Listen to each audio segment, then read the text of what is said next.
এখন যে ঘটনাটি বলতে যাচ্ছি সেটা যেই ভাই আমাকে বলেছেন আর কি, উনি পুলিশে চাকরি করেন। আচ্ছা। কিন্তু তার ডেজিগনেশন বলেন না, কোনো কিছু বলেন না? আমি তার নাম বা এলাকা সম্পূর্ণ হাইড করেই বলতে হবে, যেহেতু আমাকে উনি বলে দিয়েছেন এইভাবেই বলার জন্য আর কি। Thank you. তো উনি চাকরি ট্রেনিং শেষ করে প্রথম যেখানে গিয়ে যে এলাকাতে উনি জয়েন করেন, বাংলাদেশের একটি জেলায় উনি একটা জায়গায় জয়েন করেন, পুলিশের ঊর্ধ্বতন কর্মকর্তা হিসেবে উনি জয়েন করেন আর কি।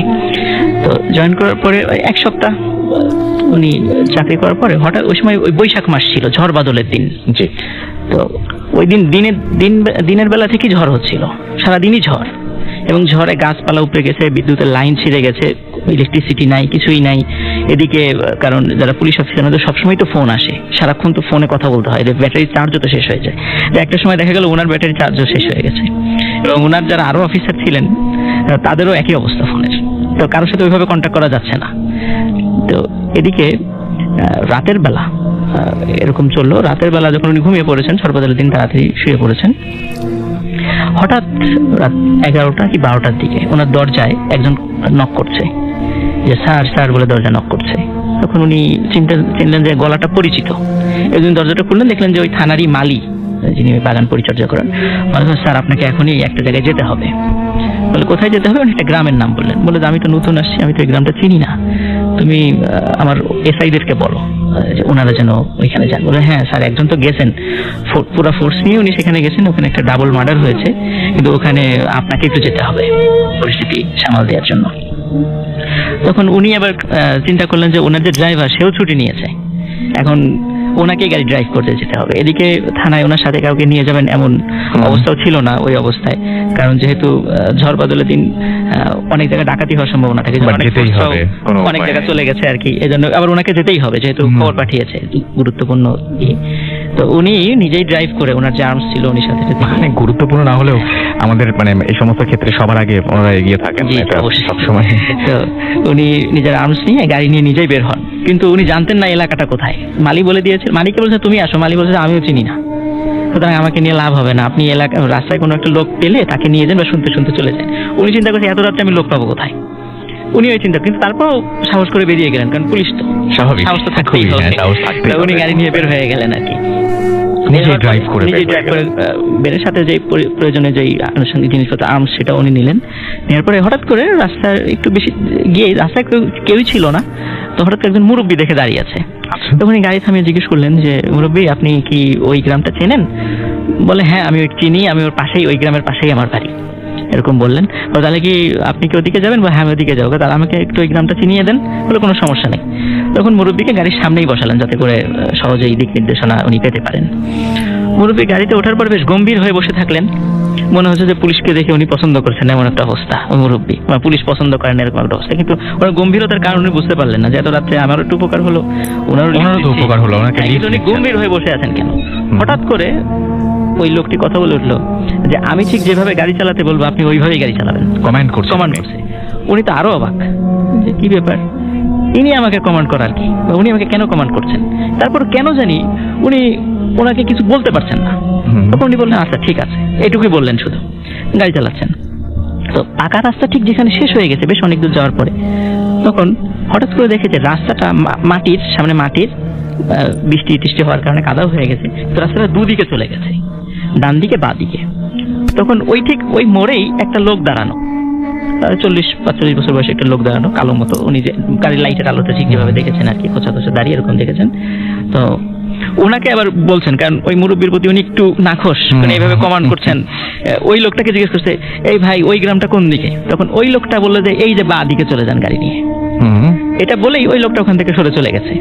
তখন উনি যেই গাড়িটা বা দিক নিয়ে যেতে যাবেন, হঠাৎ করে ওই মুরব্বী ওনার হাত চেপে ধরেছে। ঠান্ডা দেখেছে মুরব্বীর হাতটা খুবই ঠান্ডা, মানে স্টিয়ারিং এ ওনার হাতের উপর হাত চেপে ধরেছে, বলে গাড়ি বাম দিকে নেবেন না, গাড়ি ডান দিকে চালান।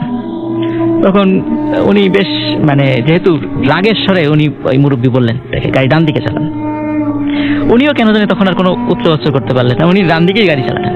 এবং ডান দিকে গাড়ি চালান, মুরব্বী আরো কিছু আশ্চর্য কথা বললেন যে, আমি যদি বলি যে মানুষের উপর দিয়ে গাড়ি নিয়ে যাবেন, আপনি তাই নিবেন, আচ্ছা আপনি গাড়ি থামাবেন না, আমি যেটা বলবো ওইটাই থামাবেন, আপনি করবেন, আপনি কোনো মতে গাড়ি থামাবেন না। তখন উনি বলছেন, কেন, কি সমস্যা? বলে যে সেটা আপনি পরে বুঝবেন, এখন চলেন। বেশ খানিক তো রাস্তা তো কাদা হয়ে গেছে, গাড়ি তো জোরে চালানো যাচ্ছে না। তো বেশ খানিকটা যাওয়ার পর দেখে একটা বুড়ি লোক, সাদা কাপড় পরা একটা বুড়ি লোক আসছে, ওখানে লাঠিতে ভর করে রাস্তা পার হচ্ছে। তখন ওই মুরব্বী বলছে, আপনি বুড়ির উপর দিয়ে গাড়ি চালিয়ে দেন। তখন ওই লোকটা বলছে, আপনার কি মাথা খারাপ? আমি আইনের লোক, আমি কিভাবে একটা মানুষের উপরে গাড়ি চালাবো? না, এটা সম্ভব না। তখন উনি গাড়িটা থামালেন।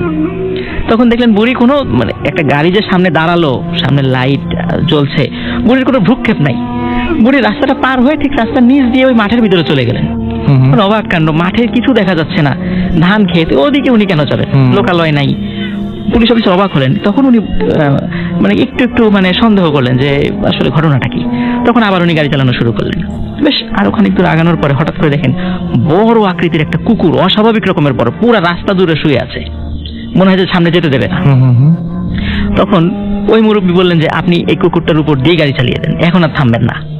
তখন উনি আর 7-5 না ভেবে মানে কুকুরের উপর দিয়ে গাড়ি চালিয়ে দিয়েছে। কিন্তু কুকুরের উপর দিয়ে গাড়ি চালানো স্বাভাবিক, পুলিশ মানুষ তো, কারণ ওনারাও মানে ইচ্ছা করে কাউকেই মারবেন না, স্বাভাবিক। বেশ খানিকটা গাড়ি আগে যাওয়ার পরে উনি গাড়িটা থামিয়ে গাড়ির পিছন দিকে তাকালেন যে আসলে কুকুরটার কি অবস্থা। পরে উনি দেখলেন কুকুরটা ঠিক যেভাবে বসেছিল ওইভাবেই বসে আছে। ওর শরীরে কোনো রক্ত নাই, কিছু নেই, বরং কুকুরটা গাড়ির দিকে তাকিয়ে আছে, ওর মাথাটা পাকা করে এবং ওর চোখটা অস্বাভাবিকভাবে লাল জল করছে। তখন উনি বুঝলেন সামথিং রং, কোনো ঝামেলা আছে। তখন মুরব্বী বলছিল যে আপনাকে আমি বারবার বলছি গাড়ি থামাবেন না, তারপর আপনি কেন থামাচ্ছেন গাড়ি? আপনি চালান, গাড়ি চালান। তখন উনি আর কোনো কথা বললেন না, উনি ঠিক ওইভাবেই গাড়ি চালাচ্ছেন। গাড়ি চালানোর পরে বেশ খানিকক্ষণ পরে দেখলেন উনি পাকা রাস্তায় চলে আসছেন। পাকা রাস্তায় চলে আসার পরে বলছে, কি ব্যাপার, গ্রামটা কোথায়? বলে চলেন, আপনি গাড়ি চালাতে থাকেন। চালাতে চালাতে হঠাৎ করে আবিষ্কার করলেন যে উনি আসলে থানার সামনেই আছেন। তখনই ভদ্রলোক কোথায়? এবং হঠাৎ করে উনিও খেয়াল করছেন পাশে ভদ্রলোকটা নাই। আচ্ছা। উনি তখন আরো এখন কি ব্যাপারে, এই লোকটা কোথায় গেল? গাড়িতে উনি তো মুরব্বী লোক, থামান নাই, এই ভিতরে কিভাবে? জানালা দিয়ে তো আমার পাশেই আছে, আমি খেয়াল করলাম না, হঠাৎ করে চলে গেলেন। খুবই অবাক হলেন। যাই হোক, বেশ একটু ওই সময় একটু বেশ মানে হালকা একটু ভয়ও পেলেন। তখন উনি থানায় গাড়ি নিয়ে গেলেন। তারপর উনি বাসায় গিয়ে সারা রাত ঘুমাতে পারেনি, খুব চিন্তিত, কি হলো, এতক্ষণ কি ঘটলো। এটা বিস্ময়ের ব্যাপার, একটা মানুষ নাই সাথে, যারা সাথে তাদেরকে দেখলাম সবই বিস্ময়কর ব্যাপার। তো পরের দিন সকালবেলা ওই মালি যখন এসেছে থানায়, তখন তাকে বলে, কি ব্যাপার, তুমি রাত্রে আমাকে যেতে বললা, ঘটনা কি? তুমি যেখানে যেতে বলছো আমি তো সেখানে মানে সেই গ্রামেই যেতে পারলাম না। বলে, কই স্যার, আমি তো রাত্রে আসি নাই থানায়, এমনি বলছে। উনি তো আরো অবাক, কি ব্যাপার? বলে, তুমি আমাকে বললা যে অমুক এসআই গেছে ফোর্স নিয়ে অমুক জায়গায়, অমুক গ্রামে 2টা মার্ডার হয়েছে। বলে যে না, ওই এসআই তখন পাশে ছিল। তখন বলছে, কই স্যার, আমি তো যাই নাই, আমি তো ইমার্জেন্সি ডিউটিতে অন্য জায়গায় গিয়েছি, আমি তো যাইনি। তখন ওই মালি বলছে, স্যার কোন গ্রামের নামটা বললেন, আবার একটু বলবেন? তখন উনি বলছে যে তুমি তো আমাকে এই গ্রামের নাম বলেছিলে, ওই গ্রামের নামটা বলো। বলে, স্যার আপনার কোথাও ভুল হচ্ছে, এই নামে তো এখানে গ্রাম আছে বটে, কিন্তু সেখানে তো কোনো মানুষ থাকে না। আচ্ছা। ওখানে অনেকদিন আগের একটা শ্মশান আছে, এটা তো নদীর পাড়ে, ওইটা ওই নামেই পরিচিত। ওখানে মানুষ থাকে না, ওখানে বড় বট গাছ আছে, অনেকেই রাতের বেলা ওখানে অনেক কিছু দেখে। তো আপনাকে তো মানে প্রশ্নই আসে না যে কেউ ওখানে যেতে পারবে, মানুষ না থাকলে মার্ডার হবে কিভাবে। তো উনি এই বিষয়টা নিয়ে আর কোনো কথা বলেন না, আর কারোর সাথে শেয়ারও করেন না, ওটা ওখানেই চুপ হয়ে গেছেন। তো পরবর্তীতে ওনার মানে খুব পরিচিত একজন ভালো আলেমের সাথে উনি ঘটনাটা শেয়ার করেন। শেয়ার করার পরে ওই আলেম, উনি আবার মানে ওনার খুব আল্লাহওয়ালা লোক ছিল, ওনার কিছু জিন ছিল, তারাও আল্লাহওয়ালা, জিনগুলো আল্লাহওয়ালা ছিল। তো তাদেরকে জিজ্ঞাসা করা হলো আসলে ওই দিন ঘটনাটা কি হয়েছে। তো বলে, আসলে উনি ওনার চাকরির শুরুর দিকেই কোনো একটা লোকের সাথে উনি দুর্ব্যবহার করে ফেলেছিলেন। ওই লোকটা ব্ল্যাক ম্যাজিক করতো। তো উনি চিন্তা করেছিল যে যেভাবে হোক এই অফিসারকে ক্ষতি করতে হবে। তখন উনি ওনার অনুগত কিছু জিনদেরকে দিয়ে কাজটা করাতে চেয়েছিলেন, ওনার ক্ষতি করতে চেয়েছিলেন।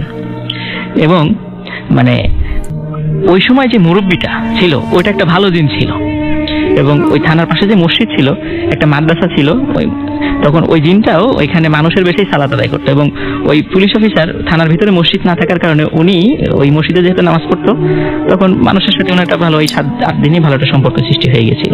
উনিও আল্লাহর লোক ছিলেন, আল্লাহর লোক ছিলেন, কিন্তু উনি আসলে মানুষ ছিলেন না। ওনারা জিন বলে, উনি আসলে জিন ছিল।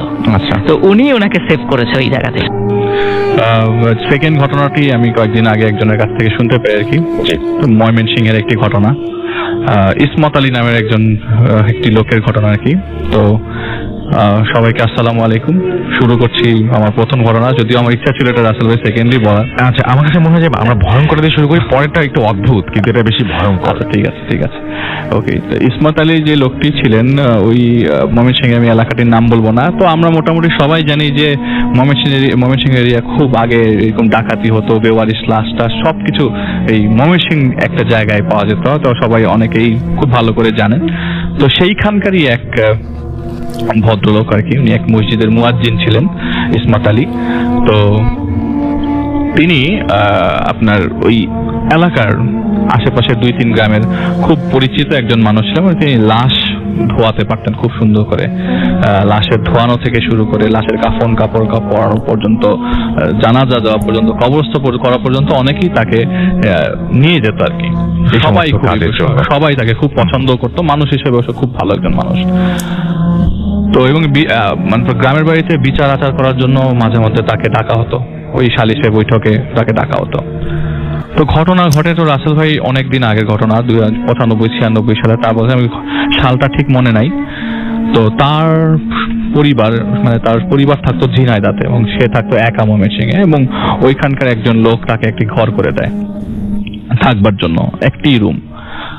তো একদিন সকালবেলা থানা থেকে কল আসে এবং তার থানা যেতে যেতে প্রায় দুপুর 2টা-3টা বেজে যায়। থানাতে কল আসে যে তাকে একটি লাশ ধোয়াতে হবে।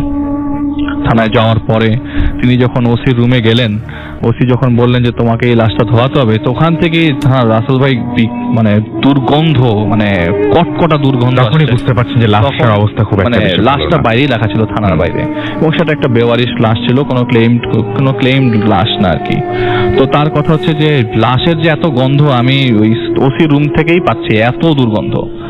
তো আশেপাশের লোকজনদেরকে ডাকা হলো, কিন্তু কেউ তেমন একটা সাড়া দেয়নি। তো ওইখানকার এক দারোগা, তার ওই সে যেখানে থাকে সে ওই বাড়ির, তো সে বলছে যে ওখানে তার পরিচিত একজন আছে লাশ ধোয়ায়, তো সে ওসিকে বলে তাকে নিয়ে আসে।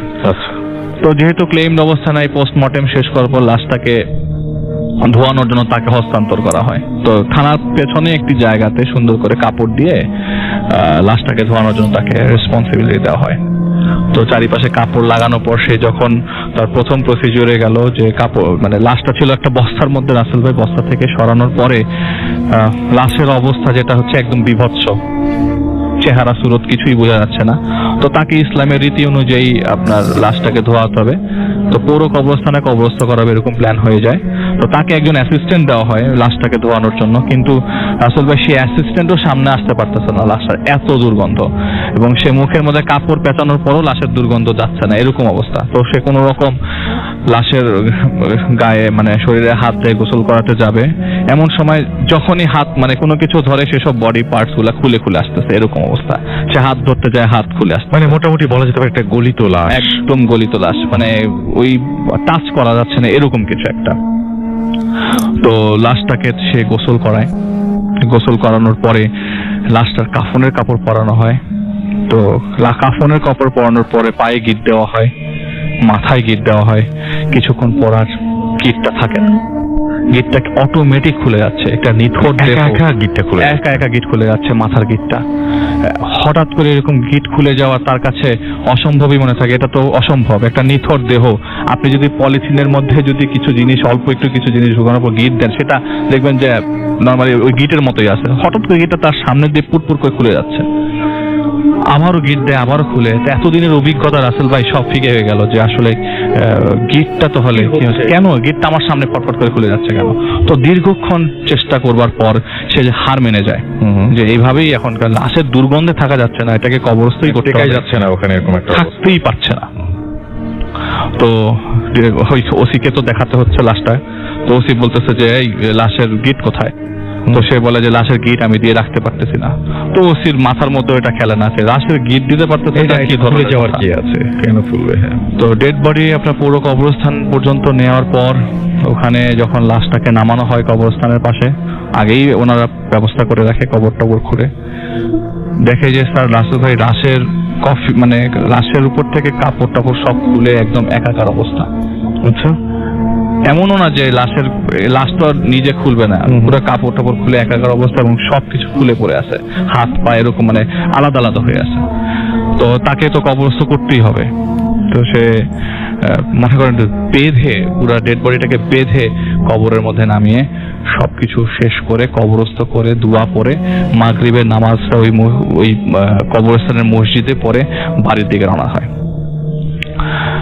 বাড়িতে পৌঁছানোর পর রাসেল ভাই 10টা-11টা বাজে। সেদিন তার ছেলেও তার সাথে ছিল। ওই দিন তার ছেলে রাতের বেলা খাওয়া দাওয়া করে ঘুমিয়ে পড়ে এবং সেও ঘুমাতে ঘুমাতে বলে রাত 11টা বেজে যায়। গ্রাম সাইড, ওখানে তেমন একটা মানে ইলেকট্রিসিটি নাই রাসেল ভাই। তো কুপির আলো হালকা হালকা জ্বলছে। হঠাৎ করে তার মানে সে মাত্র চোখ লেগে যায়, হঠাৎ করে তার চোখটা সে খোলে এবং সে উপরে যে সিলিং, আমরা বলি উপরে তিনি হঠাৎ করে দেখলেন, ওই দিনই রাতের বেলা দেখলেন যে একটি লাশ তার দিকে মানে উল্টো হয়ে আছে এবং কাফনের কাপড় পরিহিত একটি লাশ, এবং লাশটির উপর থেকে পানি তার উপরে ঝরঝরে পড়লো। ওই সময় হঠাৎ করে এত পুরা পানিতে সে ভিজে গেল। তার ছেলেটাকে নিয়ে সে দৌড়ে ঘর থেকে বের হয়ে গেছে এবং সেটা সিলিং এ দেখছে, সিলিং থেকে দেখতে পাচ্ছে। যে চিন্তা করা যায়, মানে আমি বলছি যারা শুনছেন তারা ভাই আমি মানে আপনি চিন্তা করতে পারতেছেন না, আপনি হয়তো আমি চিন্তা করতে শুনতেছেন, পারছি না, হ্যাঁ। আসলে ভাই আপনি দেখতে পারতেছেন না, আপনি উপরে তাকিয়ে দেখেন একটা ডেড বডি ঝুলে উপরে শুয়ে আছে এবং ওখানে উপর থেকে পানি, ডেড বডি মানে ওইটার থেকে পানি ঝরঝরে আপনার শরীরে পড়লো, আপনি টিকতে পারবেন না। সে ওই সময় তার রাত্রে 12টার দিকে ওইখান থেকে তার ছেলেকে নিয়ে বের হয়ে যায়। বের হয়ে যাওয়ার পর আসলে ভাই ওই যে উনি ওই গ্রামটা ছাড়ে এবং গ্রাম ছেড়ে সে তার ওয়াইফ যেখানে ছিল সেখানে চলে যায়। কখনো তিনি ওখানে যান নাই এরপর থেকে, এবং এরপর থেকে আসলে কখনো তিনি এরকম ডেড বডি আর ধোয়ান নেই। রাসেল ভাই, আজকে আমি যেই ঘটনাটি শেয়ার করতে যাচ্ছি এটি আসলে একজন আমার খুব পরিচিত একজন খুব কাছের মানুষ, তার নাম হচ্ছে মৌলানা বেলাল। উনি ঢাকার নবাবগঞ্জ উপজেলায় একটি মহিলা মাদ্রাসা শিক্ষকতা করতেন, এখন উনি মুগদায় আরেকটা মাদ্রাসা শিক্ষকতা করেন। তো ঘটনাটি ওনার সঙ্গেই ঘটে, ওনার কাছ থেকে অনুমতি নিয়ে ঘটনাটি আমি আজকে শেয়ার করছি। তো ঘটনাটি ওনার সঙ্গে ঘটে 1990-91 সনের দিকে। তখন উনি ভোলাতেই থাকতেন, ওনার বাড়ি ভোলা। তো ভোলা তো বাংলাদেশের সবচেয়ে বড় মানে একটা দ্বীপ বলা যায়, মানে দ্বীপ জেলা যেটা বলে আর কি, এবং চর জব্বার, চর আলেকজান্ডার, চর কুকরিমুখ এরকম অনেকগুলো চর আছে। তো এই ঘটনাটি আসলে চর জব্বারের ঘটনা। তো ওনার বাড়িটা আসলে চর জব্বারে। তো উনি তখন তো 90-91 সালের দিকে ওই যোগাযোগ ব্যবস্থাটা অতটা উন্নত ছিল না আর কি গ্রাম সাইডটাতে। তো ওনার বাড়িটা গ্রাম সাইডে।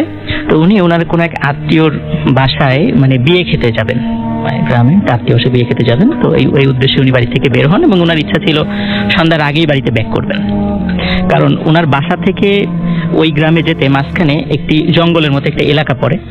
একটা সময় মানে ওই এলাকায় প্রচলিত আছে জায়গাটি খুবই হন্টেড একটা জায়গা।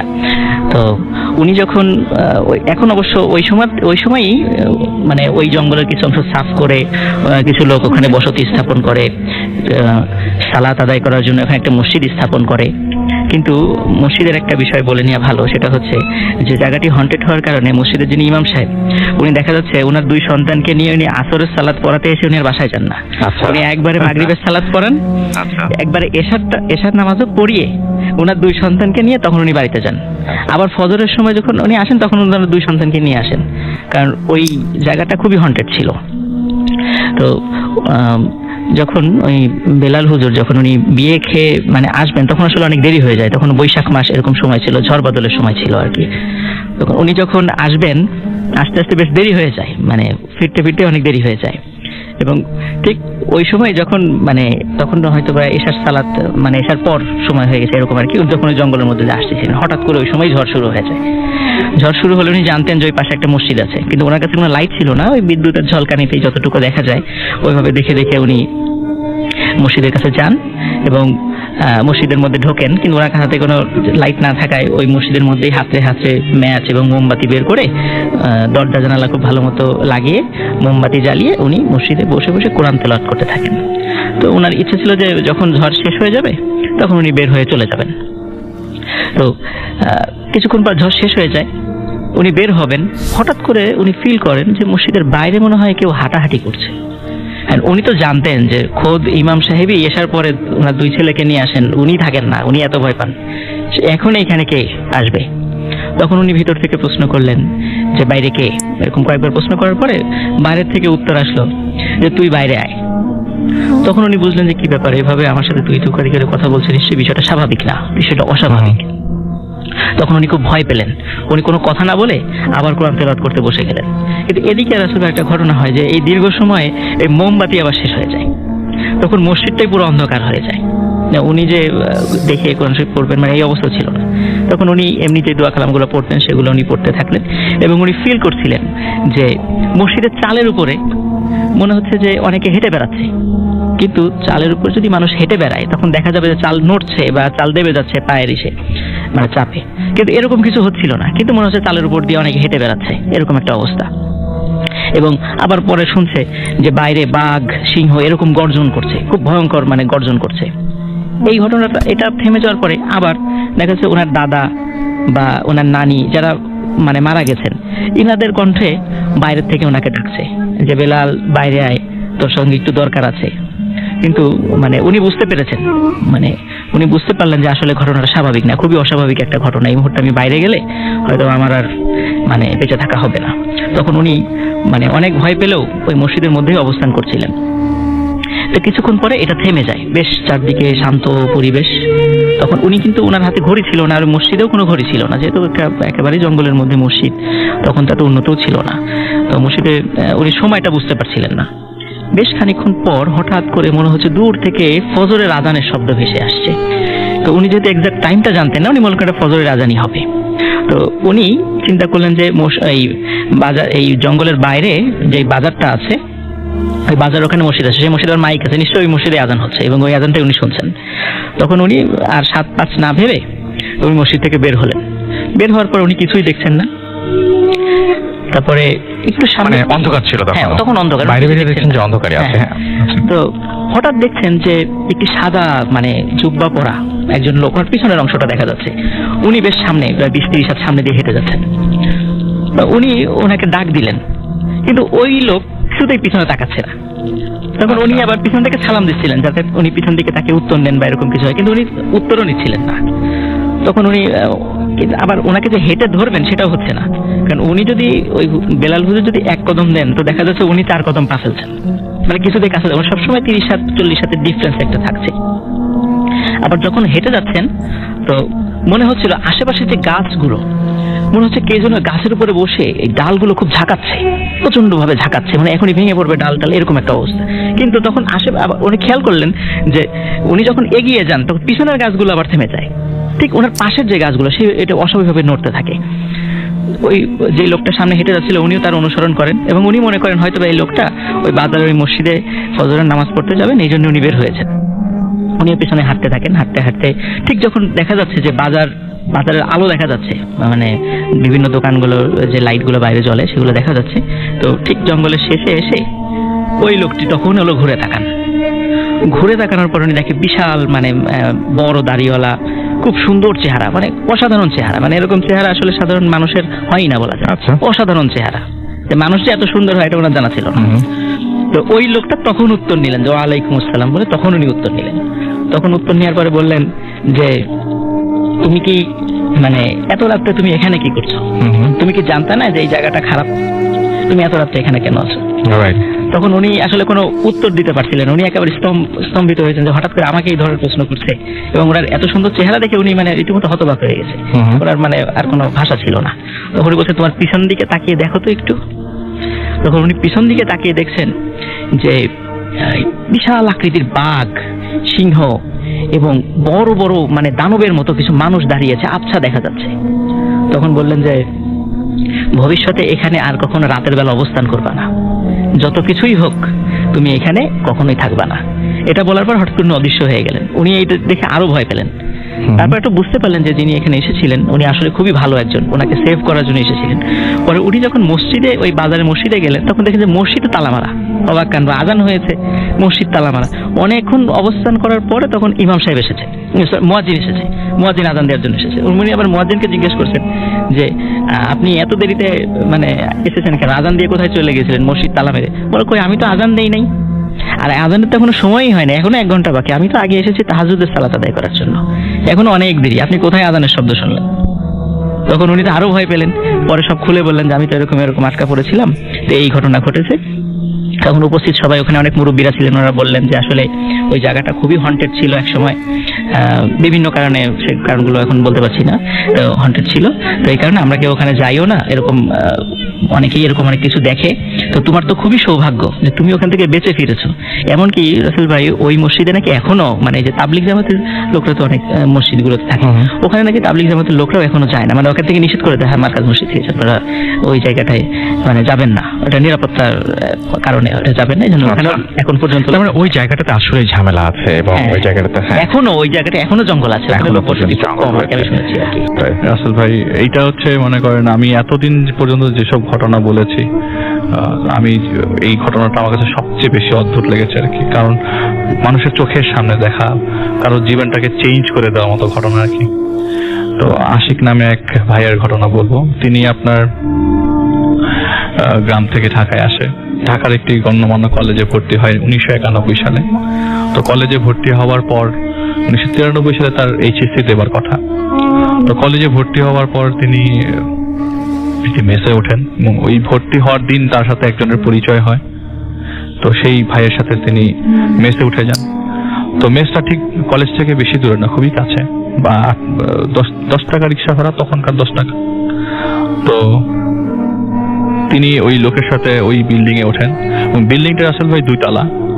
তো তারা থাকতো দোতলায়। তো 4টা রুম একসাথে, এবং কমন রুম, একটা কমন টয়লেট একটা, এরকম আর কি। তো একটা রুমে 2 জনের থাকা খুবই মুশকিল। তো ঘটনার দিন চলে যায়। ঘটনার দিন হচ্ছে রাসেল ভাই, ওই দিন মার্চ কি এপ্রিল হবে, প্রচন্ড মানে গরমের সময় আর কি, এবং ওই সময় আবার ঝড় বৃষ্টিও বেশি হচ্ছে।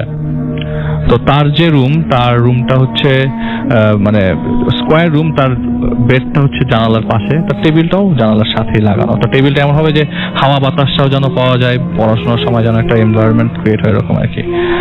তো ঘটনার দিন রাসেল ভাই প্রচন্ড ঝড় হচ্ছিল। তো তিনি পড়তে বসেন, পরের দিন এক্সাম ছিল। আচ্ছা, আর যে ফ্রেন্ডটা ছিল সেদিন আসতে পারেন নাই, ঝড়ের কারণে হয়তো কোথাও আটকে পড়েছিল। আর তার কোনো আত্মীয় নাই যে আত্মীয় বাসায় থাকবে, সে থাকেন মেসে। তো পড়তে বসছেন রাসেল ভাই, এবং জানালার পাশেই পড়তে বসছে। তো বাতাস বয়ে যাচ্ছে, তার কাছে খুব ভালো লাগছে। হঠাৎ করে মানে তার আরেকটা পয়েন্ট হচ্ছে রাসেল ভাই, ওই বাসা থেকে আর কি, উনি যে রুমে পড়াশোনা করতে, জানালা থেকে 60 থেকে 70 গজ সামনে একটি কবরস্থান আছে। আচ্ছা, সেই কবরস্থানে 4টা কবর দেওয়া। তো উনি, ওনার ভাষ্য মতে যে ওনারা সবসময় কবরস্থানের পাশ দিয়েই চলাফেরা করেন, অলওয়েজ সবাই, ওই বিল্ডিং এর সবাই। আরেকটা ছোট্ট রাস্তা আছে পেছন দিক দিয়ে, ছোট্ট একটা গেট আছে, কিন্তু ওটা ঘুরে আসতে হয়। ওই কবরস্থানের প্রথম কবরটা হচ্ছে মরহুম আজগর আলী। আমি সনটা বলে দিই, মৃত্যু, জন্ম হচ্ছে 1916 আর মৃত্যু 1983। আর একজনের হচ্ছে লালসান বিবি, ওনার জন্ম হচ্ছে 1927 এবং মৃত্যু হচ্ছে 1990। এবং আর 2টো কবর আছে, ওই 2টো কবর কার এরকম কোনো নাম মেনশন করা নাই। 4টা কবর টোটাল। তো ওই দিন রাতে রাসেল ভাই পড়তে পড়তে বেখেয়ালি মন ওই কবরস্থানের দিকে চোখ পড়ার পর উনি দেখেন হঠাৎ করে চোখের পলকে ওই কবরস্থানের 4 কোণায় 4 জন মানুষ দাঁড়ানো, কোনায়।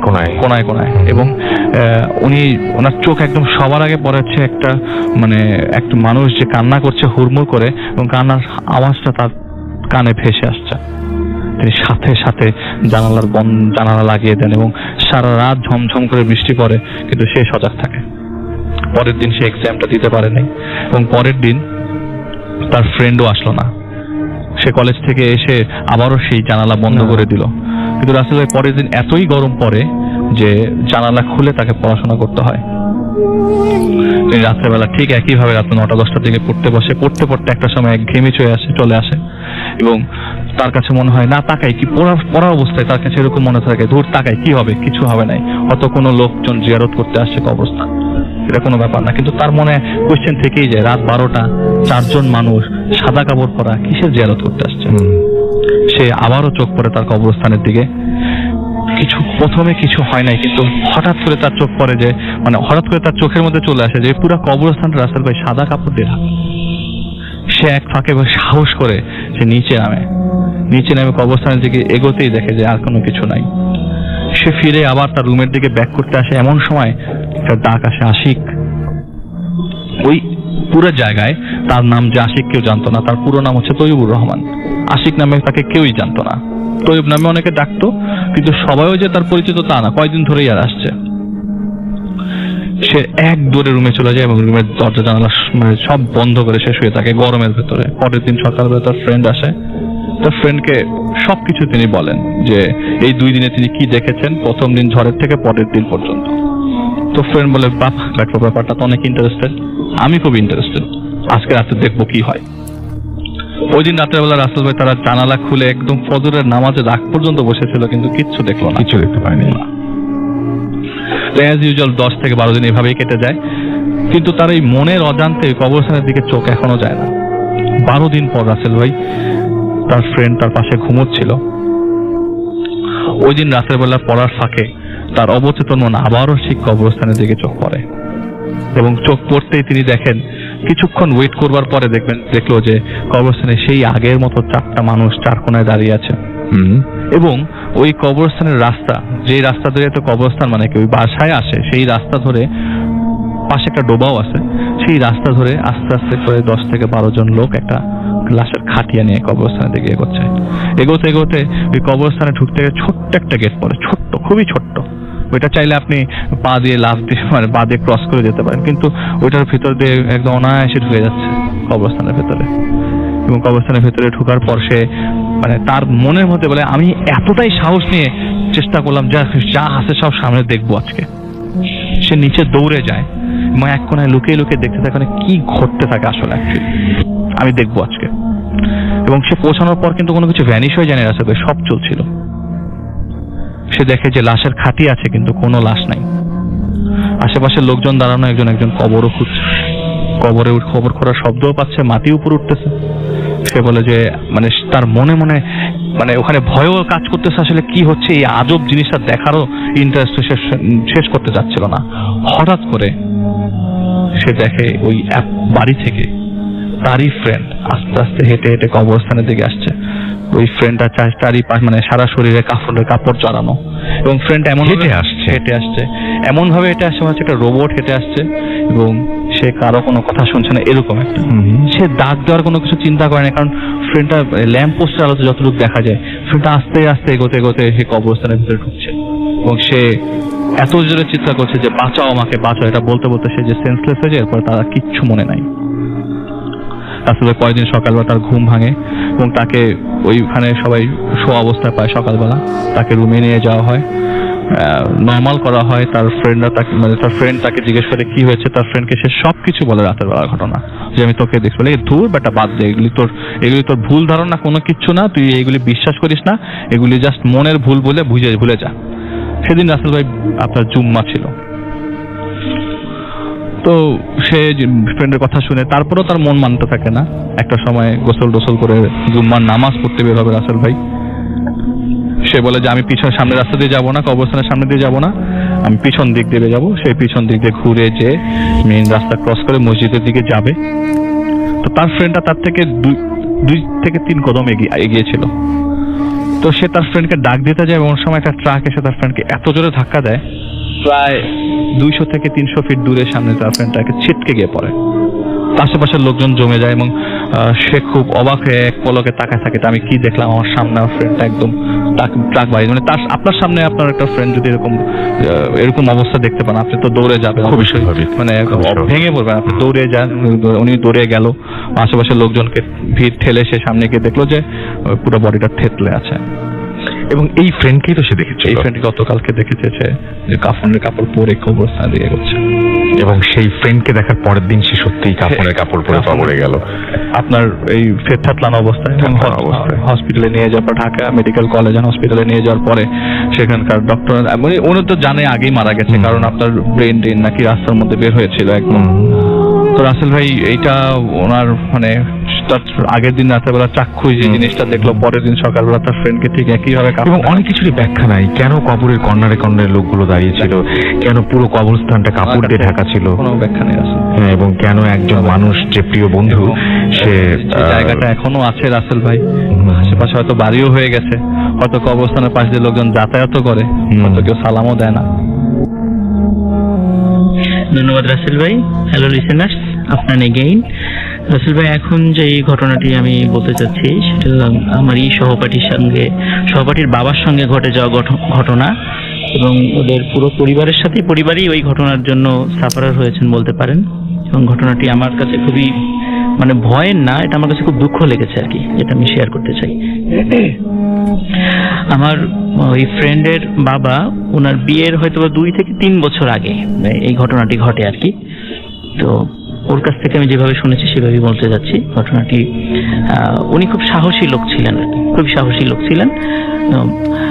উনি কোনো কিছু ভয় পেতেন না, মানে রাতের বেলা চলাফেরা করতেও কোনো ভয়টাই পেতেন না। এই জিন ভূতে এইসবে উনি বিশ্বাস ওইভাবে করতেন না। তো ওনার বাসা বাংলা মোটরে ছিল আর কি। এখন ওনার পরিবার বাংলা মোটরেই বসবাস করেন। তো ওনার পাশের এক প্রতিবেশী মহিলা একদিন ওনাকে এসে খুব করে রিকোয়েস্ট করে বলতেছে যে, ভাই আপনি জানেন যে আমার অনেক দিন বিয়ে হয়েছে কিন্তু সন্তান হয় না। তো আমার একজন কবিরাজ বলেছে যে এক বাবার এক সন্তান, ছেলে সন্তান যদি মারা যায়, তো যেদিন মারা যায় ওই দিনই যদি তার কবর থেকে এক মুঠো মাটি নিয়ে আসা যায় রাতের বেলা একা গিয়ে, তবে ওই মাটি দিয়ে উনি একটা ব্যবস্থা করবেন বা তদবির করবেন, যার মাধ্যমে উনি মানে সন্তান লাভ করতে পারেন। কিন্তু কাজটা তো আমার কাছে ভালো লাগলো না, মানে কাজটা মনে হয় ঠিক না। অবশ্যই এটা ঠিক না, কিন্তু উনি চিন্তা করলেন আমার ফ্রেন্ডের আব্বা যে একজন মানুষের উপকার হবে, এতদিন ধরে বিয়ে হয়েছে সন্তান হয় না, যদি আমার একটু কষ্টের দ্বারা একজনের উপকার হয় তো ক্ষতি কি। তো উনি বলছেন ঠিক আছে আমি কাজটা করে দেবো, তুমি খালি আমাকে জানাবা যে কখন কোথায় যেতে হবে এটা আমাকে বলবো। বলে ঠিক আছে ভাই, আমরাই আপনাকে বলে দেবো। তো একদিন বেশ কয়েক মাস পরে হঠাৎ করে একদিন ওনাকে বললেন যে ভাই আজকে একটু চলেন, দিনের বেলা যে একটা কবর আপনাকে দেখিয়ে দেবো। তো বিকালের দিকে গিয়ে ওনাকে দেখা যায় যে এই কবরটা আজকে হয়েছে, আমরা খবর পেয়েছি এটা এক বাবার এক সন্তান যে মারা গেছে, আপনাকে এই কবরটার থেকেই মাটি নিয়ে আসতে হবে রাতের বেলা। তো উনি বলছে এটা কোনো ব্যাপার না। তো এটা আমাদের ঢাকা শহরের খুবই একটা নাম করা একটা কবরস্থান, অনেকে বললেই বুঝতে পারবেন, আজিমপুর কবরস্থান এটা। তো আজিমপুর কবরস্থানটা উনি দেখে আসলেন যে এটা মানে কোন জায়গায় কবরটা আছে। উনি রাতের বেলা মানে লেট নাইটে সম্পূর্ণ একা কবরস্থানে গেলেন। এই ঘটনা আজ থেকে আরো প্রায় 35 বছর আগের ঘটনা আর কি। তখন তো এত উন্নত ছিল না, আরো ছিল। এখন তো অনেক লাইটিং আছে আজিমপুর কবরস্থানে, তখন তো এত কিছু ছিল না। তো উনি রাতের বেলা যখন ওই কবরটার কাছে যান, তো যাওয়ার পরে উনি কোনো কিছু সাত পাঁচ না ভেবেই উনি এক মুঠো মাটি হাতে নেন এবং ওনার কাছে একটা পাত্রের মধ্যে সেই মাটিটা রেখে যেই না পিছনের দিকে ঘুরেছেন, হঠাৎ করে দেখে ওনার মুখোমুখি প্রায় ওনার উচ্চতার 2টো কুকুর, মানে সম্পূর্ণ কালো কুকুর, চোখ জল করছে, ওনার দিকে তাকিয়ে আছে। তো উনি দেখে প্রথম দিকে ভয় পেলেও নিজেকে সামলে নিলেন এবং উনি বুঝলেন যে এটা স্বাভাবিক কিছু না, কিন্তু উনি যেহেতু এগুলো কিছুই ভয় পেতেন না, তো উনি কুকুর দুটোকে সামনে থেকে হটিয়ে দেওয়ার চেষ্টা করেন, কিন্তু কুকুর দুটো কিছুতেই ওনার পথ ছাড়ছে না। তো অবশেষে উনি একটু পিছন দিকে গিয়ে একটা গাছ থেকে ডাল ভেঙে নিয়ে এসে ওই কুকুর দুটোকে তাড়া করেন। তো অনেকক্ষণ যাবৎ কুকুর দুটোকে তাড়া করলো, কুকুর দুটো বারবার ওনার পায়ের দিকে এসে ওনাকে জড়িয়ে ধরার চেষ্টা করছেন, কিছুতেই ওই মাটিটা ওরা নিতে দেবে না। তো উনি কোনো কিছুই করলেন না, কুকুর দুটোকে বেশ অনেকে লাঠি দিয়ে আঘাতও করেন উনি। তারপরে উনি ওই মাটিটা নিয়ে চলে আসেন। ওখান থেকে চলে আসার পরে উনি ওই মাটিটা ওই মহিলাকে দেন। তো এইখানে ঘটনাটা যদি শেষ হয়ে যেত তো ভালো হতো, কিন্তু ঘটনাটা শুরুই বলতে পারেন এখান থেকে, যে এরপরে যে ঘটনাটা ঘটে, ওই মহিলা কিন্তু সত্যি মানে তার সন্তান হয়েছিল, ছেলে সন্তান হয়েছিল, কিন্তু বছরের একটা নির্দিষ্ট দিনে ওই যে লোকটা আমার ফ্রেন্ডের যে বাবা, বছরের একটা নির্দিষ্ট দিনে উনার মানে নাক মুখ দিয়ে মানে সম্পূর্ণ তাজা রক্ত বের হতো। আচ্ছা, ওই দিনটাতে, যে দিনটাতে উনি ওই মাটিটা আনতে গিয়েছিলেন। আচ্ছা, এরপর উনি বিয়ে করেন। এরপর যে ঘটনাটা ঘটে, ওনার কিন্তু মানে শুরুর দিকে অনেক সন্তান মারা গেছে, ওনার সন্তান বাঁচত না, শিশু বয়সেই ওনার সন্তান মারা যেত, এবং ওনার সন্তানদেরকে উনি অনেক ছোট রেখেই উনিও হঠাৎ করে মারা যান। পরবর্তীতে উনি মারা যাওয়ার পরে ওনার মৃত্যুর কারণ অনুসন্ধানে জানা গেল ওনার শরীরের ভিতরে মানে বলতে পারেন যে প্রত্যেকটা অঙ্গ প্রত্যঙ্গই পচন ধরে মানে সম্পূর্ণ নষ্ট হয়ে গিয়েছিল, কিন্তু এইটা উনি কখনোই বুঝতে পারেননি যে উনি অসুস্থ, এবং হঠাৎ করে উনি অসুস্থ হয়েছেন, তখনই উনি মারা গেছেন। তো খুবই দুঃখজনক ঘটনা যে উনি ছোট বাচ্চাদেরকে এতিম করে উনি চলে গেলেন। তো এটা আসলে ভয়ের কতটুকু আমি জানি না রাসেল ভাই, তবে আসলে এখান থেকে অনেক কিছু শেখার আছে, যে এই ধরনের কাজগুলো বিশেষ করে ব্ল্যাক ম্যাজিকে করা যেমন উচিত না, সহযোগিতা করা উচিত না। সেটাই। এটাই ছিল ঘটনা। Thank you very much. আমি কাতারে আমার ফ্যামিলি সবাই শুনছে, তো তখন আমি সেকেন্ড একটা কোম্পানিতে যাই এখান থেকে। ওই কোম্পানিতে আমি এক্সিকিউটিভ এসে যাই, পোস্টে যাই। যাওয়ার পরে আমার একটা অ্যাকোমোডেশন থাকে ওয়ার্ক প্লেসের, একটা সাইট ওয়ার্ক প্লেস, যেখানে ধরেন কম্পাউন্ড মোর দেন 200 কম্পাউন্ড থাকে। ওখানে যত এয়ার কন্ডিশনস, কুলিং সিস্টেমের কন্ট্রাক্টটা আমার কোম্পানির থাকে। সে আমি এখানে সাইট এক্সিকিউটিভ থাকি।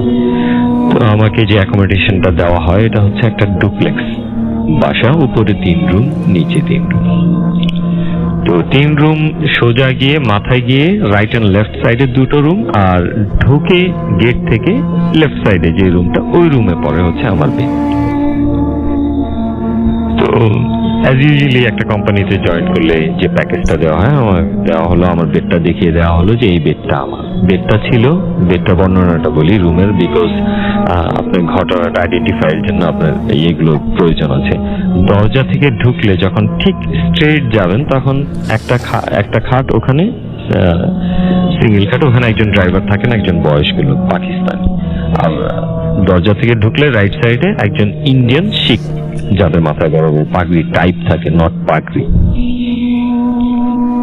পাগড়ির কথাটা আমি একটা ইনফরমেশন প্লিজ আমাদের মুসলমান ভাইদেরকে আমি দিব, যে আমাদের মধ্যে অনেক মুসলমানরাই আছেন, আমি নিজে দেখা, যারা ওই শিখদেরকে মুসলমান ভাবেন, বিকজ তাদের দাড়ি তারা কখনো কাটেন না।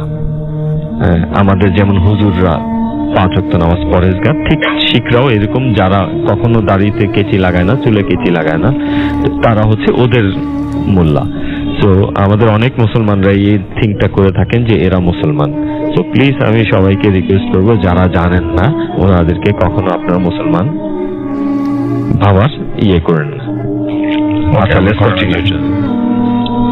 তো বিছানা আমাকে দেখে দেওয়ার পরে আমি বিছানাটা ঠিকঠাক করছি। বেডশিট বিছানোর সময় ওই ভদ্রলোক, ড্রাইভার যে মুরব্বী, উনি আমাকে বলছেন যে এই বিছানাটা তোমাকে দেয়া হয়েছে, এই বেডটা? আমি জি। বলে অন্য কোনো বেডে দিল না? আমি তো জানি না, আমাকে এই বেডটাই সিলেক্ট করা হয়েছে। বলে ঠিক আছে, কেন যেন এই বেডের লোকগুলো থাকে না। ফার্স্ট সাইন, যেটা আমি বুঝতেই পারিনি, লেটার অন আমি এটা নোটিস করলাম যে এই কথাটার মানে হচ্ছে আজকে যেটা। তো শুরু করলাম থাকতে থাকতে কিছুদিন পরে আমি শুনি যে মানে বিল্ডিং এর ডুপ্লেক্স বাড়ি, তো রাতে আমি সবার লাস্টে আমি ঘুমাই, সবাই শেষে আমি ঘুমাই। তো আমি শুনি কখনো কিচেনে কেউ পানি করছে, রান্না করছে। তখন আমি ভাবতাম কি দেখি কে এত রাতে রান্না করে, ঘুমিয়ে করে মর্নিং এ সবার অফিসে গিয়ে দেখতাম কেউ নেই, কিচ্ছু নেই। তো আবার আমি শুয়ে পড়তাম। শুয়ে পড়ার পরে এরকম কিছুদিন যাওয়ার পরে একদিন আমি এর মধ্যে একটা ড্রিম আমি করেছিলাম, যে স্বপ্নটা আমি জানতাম না এটাই সেই স্বপ্ন।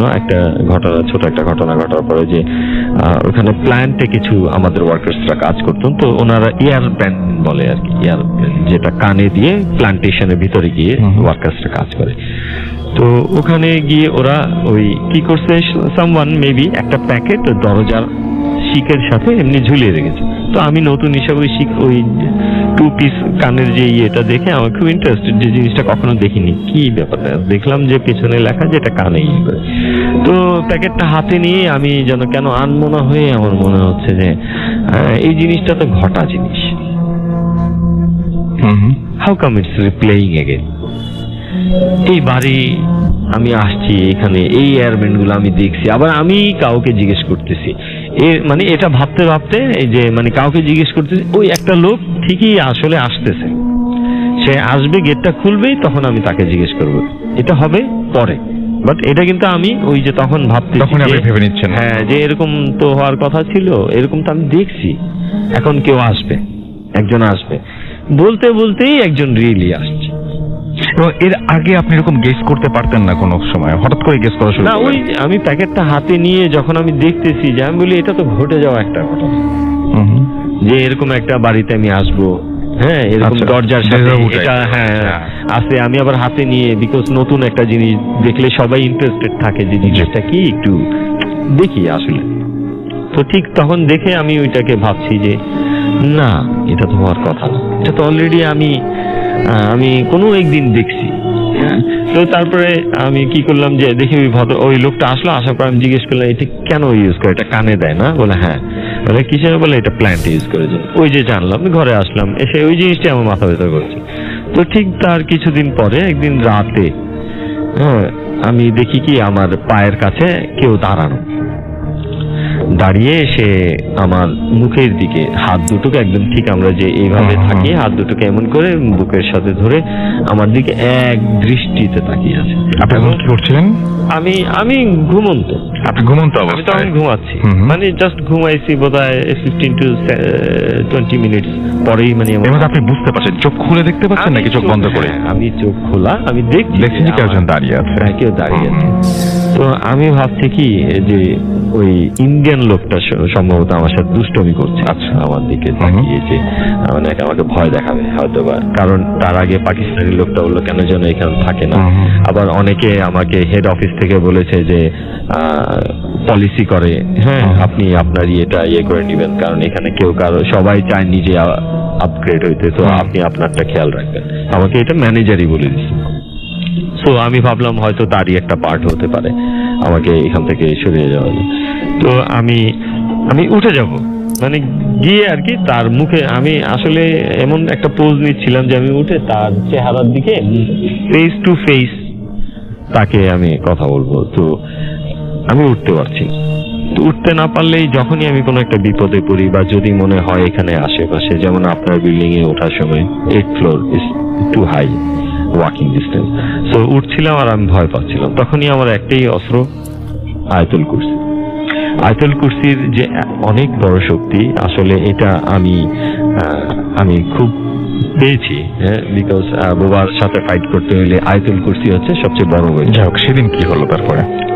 তো সেদিন আমি তখন আয়াতুল কুরসি পড়া যখন শেষ হয়ে যাওয়ার পরে দেখি আমি ছুটে গেলাম, আমার হাত পা নড়ে উঠছে। আমি স্ট্যান্ড হয়ে সাথে সাথে আমি ওই খাটটার দিকে, মানে আমি ল্যাপটপ ছিল, আমার টেবিল ছিল বিছানার সাথেই থাকে, মানে টি টেবিলের মতো একটু হাই থাকে, যেখানে আমরা ল্যাপটপ, মানি ব্যাগ, ওয়ালেট সব ওখানে রাখি ইজি অ্যাক্সেসের জন্য। তো আমি ল্যাপটপে হাত দেওয়ার সাথে সাথে লাইটটা অন হয়ে গেছে। একটা সেকেন্ড বা নট মোর দেন 2 সেকেন্ডসের মধ্যে সেই লোকটা গিয়ে কিন্তু শুয়ে গিয়ে একদম নিস্তব্ধ হয়ে যেতে পারবে না 2 সেকেন্ডের মধ্যে, কখনোই সম্ভব না। তবুও আমি সন্দেহ মানুষকে যা করে আর কি, আমি তবুও তাকে ডাক দিলাম। আমি কিন্তু 1-2 মিনিট তার দিকে তাকিয়ে অবজারভেশন করছি যে নড়াচড়া করছে কিনা বা অনেকক্ষণের ঘুম কিনা। ঘুমাচ্ছে কিনা।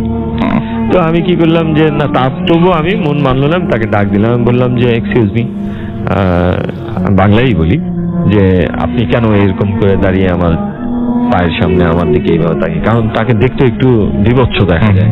কেন? দাড়ি মোছ কোনো কিছু কাটা হয় না কখনোই, তো দেখতে ভয় দেখা যায়। তো ভয় পাইছি। আমি তখন বললাম যে আমি কিন্তু ভয় পাইছি, তুমি এই ধরনের ফান করো না, কারণ এই দুষ্টামিতে মানুষের জান চলে যেতে পারে। তো বলে যে না দেখ, আমি সিরিয়াসলি ঘুমাচ্ছিলাম। তো আমি পাকিস্তানিটা যে আমার ওই পাশে ছিলাম, দেখলাম না সেও সিরিয়াসলি ঘুমাচ্ছে, সে বুড়া লোক। সেদিন চলে গেল। যাওয়ার পরে আমি 1-2 দিন পরে আমার এক ফ্রেন্ড আছে শ্রীলঙ্কার, যে লোকটা যে বলছিলাম আমি এর আগের বার, তা আমি ওই ফ্রেন্ডকে শেয়ার করলাম যে এমন আমি তো এরকম দেখলাম। হ্যাঁ, তো বলে যে না এগুলা কিছু না। হ্যাঁ, সাধারণত স্বাভাবিক, আপনি সবাই উড়িয়ে যায়, কেউই এগুলো সাধারণত উড়িয়ে যায়। তখন আমি কি করলাম, আমি বলে টলে আমি বাসায় চলে আসছি। বিকেলে আমাদের ডিউটি শেষ, সেই যথাক্রম লাইক এভরি নাইট আমি নেটে বসে আছি। যখন রাত হলো, লেট নাইট, আমি ঘুমানোর টাইমে ঘুমিয়ে গেলাম। ঘুমিয়ে যাওয়ার পর ঠিক ওই 15-20 মিনিট পরে যেমন আবার হয় ওইরকম আমি দেখছি কি এখন আমার পাটা আস্তে আস্তে একটা পা ব্যান্ড হচ্ছে কি লেফট টু রাইট, মানে স্ট্রেট থাকলে আপনি রাইট করেন আর লেফট করেন, ব্যান্ড যেদিকে নিজেই পাটা স্লোলি ব্যান্ড হচ্ছে লেফট। আমি আমার সাথে সাথে আমার মাও বলেন যে আমি খুব তীক্ষ্ণ ঘুমের মধ্যে খুব সহজেই। তো আমি ঘুরে দেখি যে না কেউ নেই, আমার পাটা কিন্তু আমার চোখ খোলা, ঘাড় ঘুরোচ্ছি না, যেহেতু আমি স্ট্রেট শোয়া। তো আমি স্ট্রেট শোয়া, পাটা ঘুরে ঘুরে আস্তে আস্তে লেফট দিকে উল্টো এরকম ব্যান্ড হচ্ছে। তা আমি পা ঘুরোচ্ছি যে পাটা করবো, দেখি না পারছি না শক্তিতে। তখন আয়াতুল কুরসি পড়ার ট্রাই করছি। আজকে আমি আয়াতুল কুরসি করতে পারছি না। হচ্ছে আমার পাটা জোড়াটা টাচ করে যে গোড়ায়, যে রানের গোড়া যেখান থেকে আমাদের জয়েন্ট পাটা হ্যাং হয়, মনে হচ্ছে ওখান থেকে ভেঙে যাবে আমার পাটা। আমি অনেক জোরে কাঁদছি, ইয়ে করছি যে আমার পাটা মানে আমি সোজা করব, আমি আর পারছি না সহ্য করতে। আয়াতুল কুরসিও করতে পারছি না, ভাবছি যে হয়তো আজকে রাত্রে আমি মরে যাব। তো আমি খুব হার্ড এন্ড সোল আল্লাহ আল্লাহ বলে অনেক জোরে জোরে ভেতরে ডাকছি।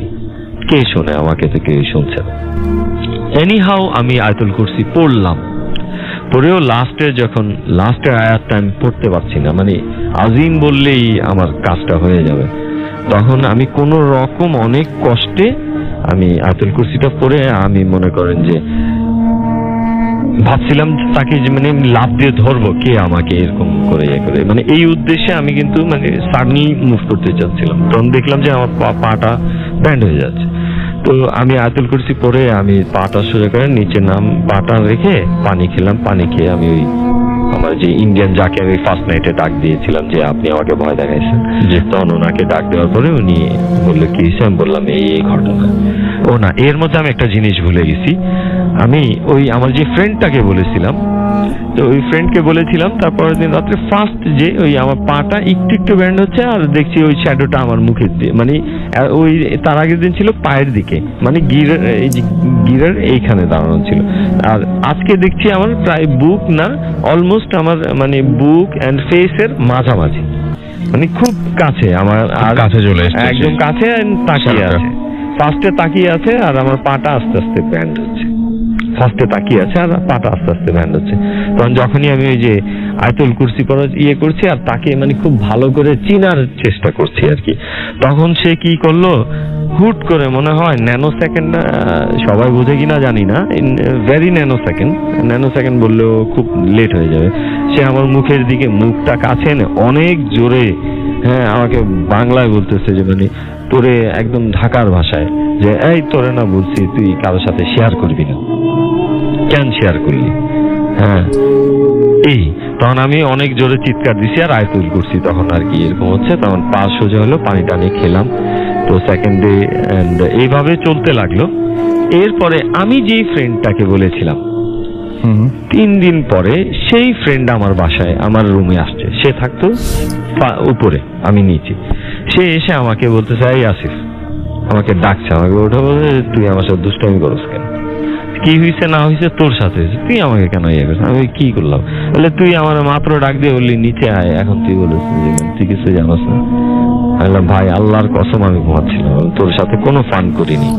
বলে তুই নিজে আমাকে ডাক দিয়ে বললি নিচে আয়। হ্যাঁ বললাম কি কেন, তুই এত রাত্রে সকালে ডিউটি আছে, তুই আমাকে কেন ডাকতে? বললি যে জরুরি কথা আছে, ওই ব্যাপারে নাই, কোন ব্যাপারে কথা? আমি বললি না আমি সত্যি তোকে ডাক দিইনি। তো তাও বিশ্বাস করেনি, তবে চলে গেল। চলে যাওয়ার পরে সে আবার নেক্সট রাত্রে আবার আসছে, আবার এসে এবার বলে তুই ঢিলা মারিস কেন? হ্যাঁ তুই ফার্স্টে দরজা নক করছিস। তো ওর সাথে এই ঘটনা শুরু হয়ে গেল, যাই হোক না কেন ওর সাথে এই ঘটনা শুরু হয়ে গেল।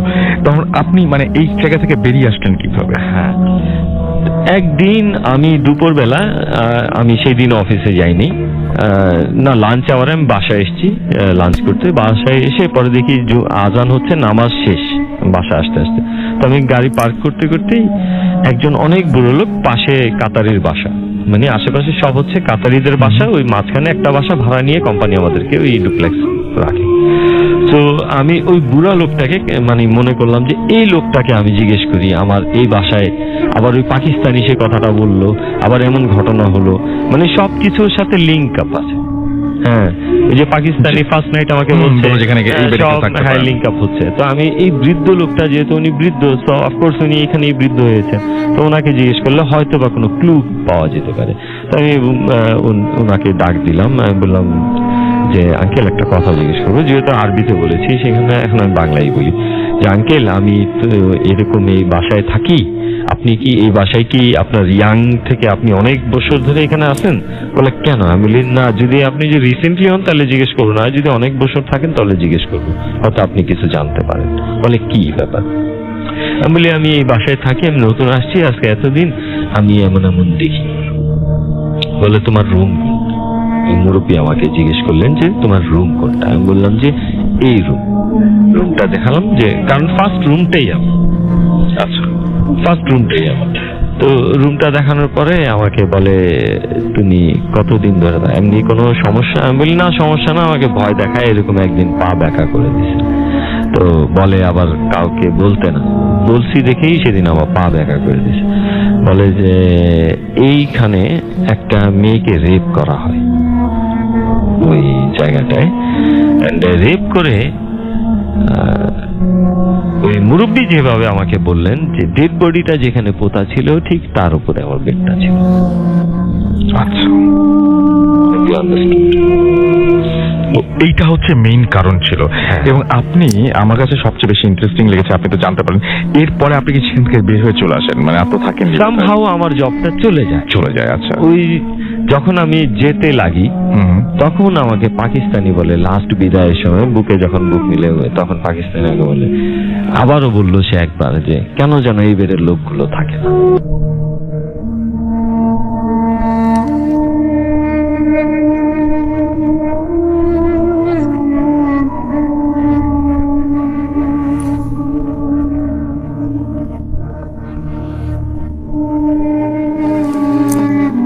রাসেল ভাই আমাকে একটা সুযোগ করে দেওয়ার জন্য। আমি রিমন বলছি, আমি এসে ফার্মগেট থেকে। তো রাসেল ভাই, আমি যে ঘটনাটা বলবো সেটি আমার এক ক্লোজ একটা বড় ভাইয়ের ঘটনা। তিনি বুটেক্স এখন বলেন ফাইনাল ইয়ারে আছে এখন। তো উনি আমাকে যে ঘটনাটা বলছে আমি সেই ঘটনাটা বলতেছি। তো ভাইয়া যখন বুটেক্স ফার্স্ট ইয়ারে পড়তো, তো উনি তখন মানে মা বাবা গ্রামে থাকতো, তো উনি ঢাকায় থাকতো হলে। তো আমি সঙ্গতার কারণে ভাইয়ার নাম আর যে বিল্ডিংটাতে ঘটনাটা ঘটছে ওই বিল্ডিংটার নামটা আমি বলতেছি। তো ভাইয়ার বাবা মা আর্থিক অবস্থা অসচ্ছল থাকার কারণে তিনি তার বাবা মাকে হেল্প করার জন্য তিনি টিউশন পড়াতো। তো তিনি যে বাসায় টিউশন পড়াতো সেই বাসাটা ছিল হল থেকে 10 মিনিটের দূরত্ব ছিল। তো যেই বাসায় তিনি টিউশন পড়াতো ওই বাসাটা ছিল 14 তলা, তো তার স্টুডেন্ট থাকতো 9 তলায়। তো রাসেল ভাই দিনগুলো খুব ভালো মতোই কাটতেছিল। তো ওই স্টুডেন্টের বাবা মা তাকে খুব নিজের ছেলের মতোই স্নেহ করতো।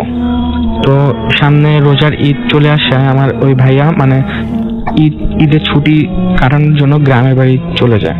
তো ছুটিটা অনেক শর্ট ছিল। তো শর্ট থাকার কারণে মানে ওই ভাইয়া স্টুডেন্টের পরীক্ষা ছিল সামনে, ফাইনাল ইয়ার। তো ওর সিলেবাস এখনো কাভার হয়নি। তো ভাইয়া ওই ঈদের 2 দিন পরে উনি রওনা দিয়ে দেয় ঢাকার উদ্দেশ্যে। তো উনি ঢাকার উদ্দেশ্যে রওনা দেওয়ার পর উনি যখন হলে আসে, তো হলে এসে পৌঁছায় দুপুর 1টার দিকে। তো 1টার দিকে এসে দেখে যে হলে সব ফাঁকা, সব ফ্রেন্ড সবাই দেশের বাড়ি চলে গেছে। তো কিছু সিনিয়র ভাইয়ারা ছিল আর ওখানের মামারা ছিল। তো উনি ওনার রুমে এসে দেখে কেউ নেই।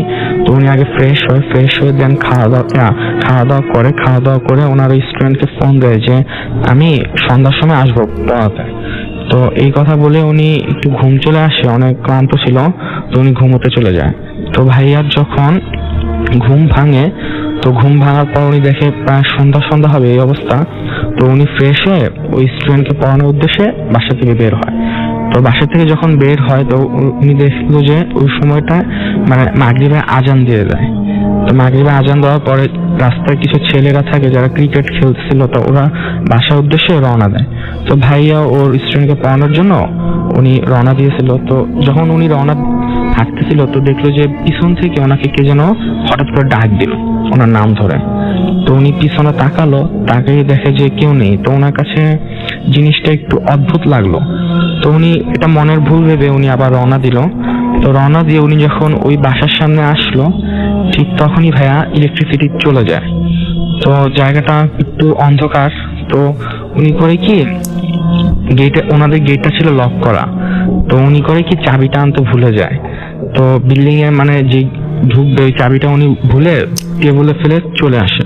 তো উনি যা করে, উনি ওনার মোবাইল বের করে ওই স্টুডেন্টকে ফোন দিবে যে গেটটা খুলে দেওয়ার জন্য নিচে।